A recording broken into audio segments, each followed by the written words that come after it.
Thank you, Mr Speaker. I move amendments 1 to 9 as circulated in my name together.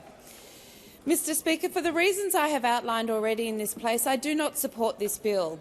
Most alarming is that without extensive amendment, this bill would create a pathway, whether intended or not, for new Australian gas mines to continue to open and old ones to be extended and expanded. And this green light is based upon unproven and faulty technology, carbon capture and storage.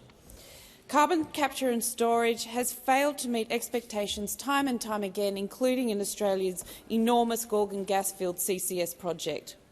The bill in its current form would enable fossil fuel facilities like the colossal and highly polluting Barossa gas project to proceed.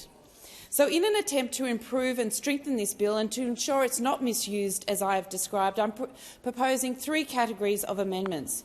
The first category is an attempt to prohibit the import to or export from Australia of any carbon that was captured from a fossil fuel facility.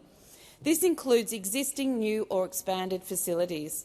This bill must not be used to enable new gas mines to be opened or existing ones to be expanded. The basic reasoning is that CCS only deals with Scope 1 emissions and does nothing to deal with the vast majority of emissions that are produced when gas is burnt, over 85% of the emissions.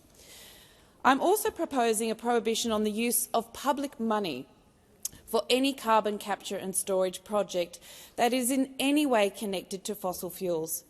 Public money must not be used to prolong the life of fossil fuel projects. The second category of amendments I'm proposing should be easy for the government to agree to. The government says that this bill is necessary to implement its international obligations under the 2009 amendment to the London Protocol. However, the bill omits 2 very important aspects of the protocol: the risk assessment and management framework for carbon sequestration in subseabed geological structures and the specific guidelines on assessment of CO2 streams for the disposal into subseabed geological formations. These risk assessment and management measures do not form part of the permit requirements in this bill in its current form. Instead, the Environment Minister can grant a permit to import and export carbon dioxide by reference to high-level considerations that fail to grapple with the seriousness of the activity.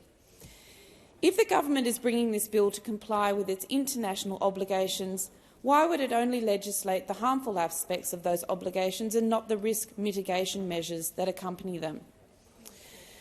The final set of amendments I've proposed cover what should happen if, or should I say when, things go terribly wrong.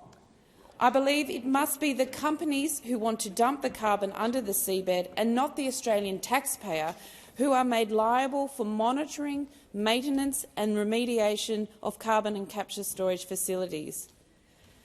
These companies should also be required to put up a bond to cover those liabilities as a condition of any permit. If they go ahead and import or export CO2 without a permit, they should also suffer serious penalties, as I've outlined in my amendments. I urge the government to adopt these amendments to ensure that this bill is used in the manner that it is intended to. Thank you.